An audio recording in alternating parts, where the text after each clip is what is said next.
When Elijah moved into his dream home, he expected peace, not a silent war. What started with missing trash bins and a broken fence quickly escalated into something darker: rats in the kitchen, fake violations, and a neighbor with a hidden agenda. But Elijah wasn't the kind to back down.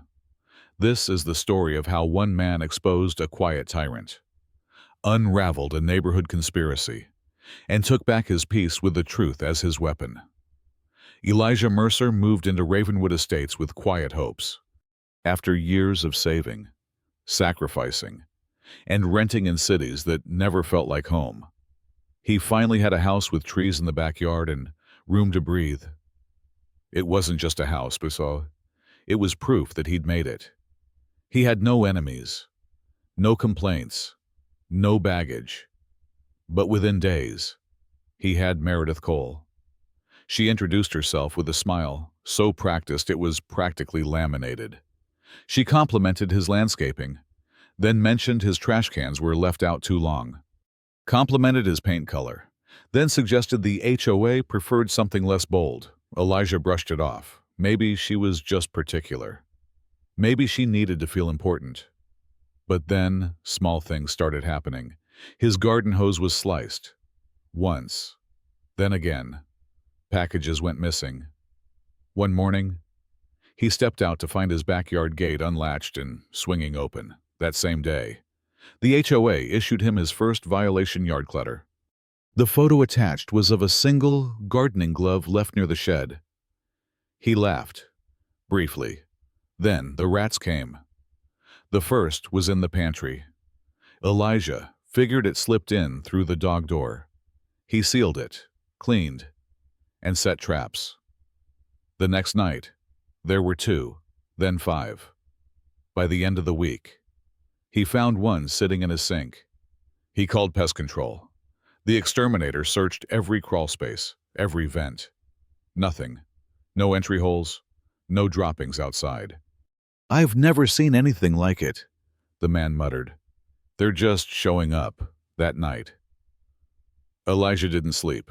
He poured himself coffee at 200 and stared at the walls. At 3:07 a.m., the motion sensor pinged.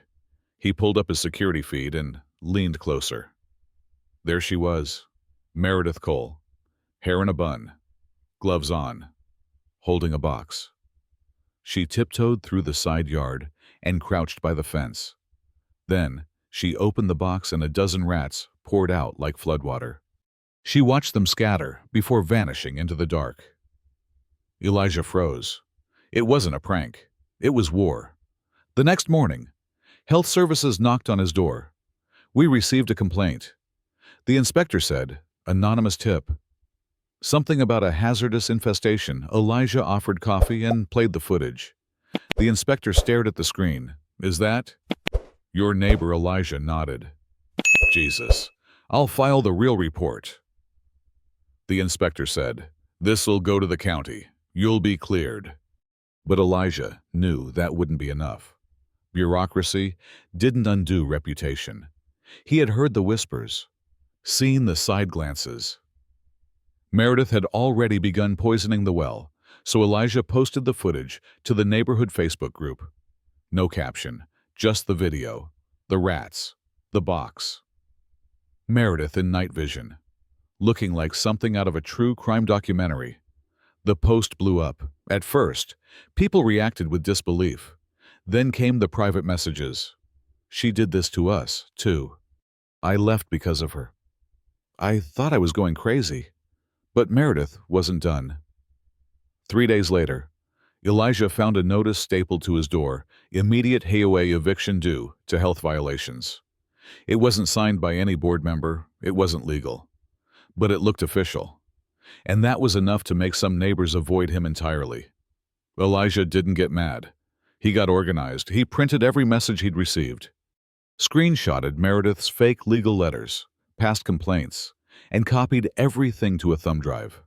He compiled it into a file titled Ravenwood: The Real Story. Then he demanded a formal HOA meeting. Roger Fairbanks, the official HOA president, was reluctant at first. He'd known Meredith for years, but the footage changed everything. When Elijah sent him the file, Roger called the meeting the next day. That night, the community center filled up faster than anyone expected. Elijah stood calmly at the front, plugged in his USB, and hit play. Footage, messages, testimonies, it all unspooled before the room. He didn't yell. He didn't point fingers. He let the evidence speak. When the rats appeared again, Meredith's gloved hands, the release, the scattering, there was an audible gasp. Then silence. Meredith stood up, red-faced. "I resign," the neighbor in the back muttered. "You were never elected." Laughter broke out. The dam cracked. One by one, board members stood and voted unanimously to bar Meredith from ever serving on the HOA. An official investigation was launched, the eviction declared fraudulent and withdrawn. Elijah was issued a formal apology and protected from future complaints related to the incident. It could have ended there. But a week later, Elijah received a letter. No return address. Just a note slipped under his door. "She did this to me too. I just didn't have proof. Thank you for standing up." There were more letters. Stories from former residents. People who had been accused, fined, isolated. Meredith had targeted them with fake tips, petty violations, and relentless pressure. Most had quietly moved away. Some had sold below market just to leave faster. Elijah collected everything and sent it to a local journalist, a woman known for exposing corruption in local housing boards. When she ran the story, it went viral. HOA from Hell, the suburban sabotage of Ravenwood Estates. The article was shared across the state. News crews camped outside Meredith's house.